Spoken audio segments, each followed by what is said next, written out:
Izaicinājumi. Tualetes pieejamība personām ar kustību traucējumiem. Ņemot vērā gan personas ar kustību traucējumiem, gan aprūpētāja vajadzības, ir svarīgi atvieglot ikdienas darbības un nodrošināt pieejamību vannas istabā, kā arī ieviest vienkāršas un drošas metodes, lai palīdzētu pārvietoties uz tualeti, novēršot traumu iespējamību.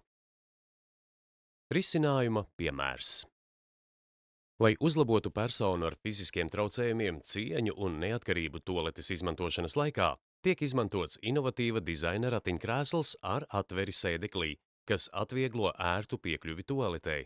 Turklāt, izmantojot modernu tualetes sistēmu, kas aprīkota ar elektronisko tastatūru, bieži dēvētu par japāņu tualeti, var izmantot ūdens strūklu, lai apmazgātos, tādējādi veicinot higienisku un neatkarīgu tualetes apmeklējumu.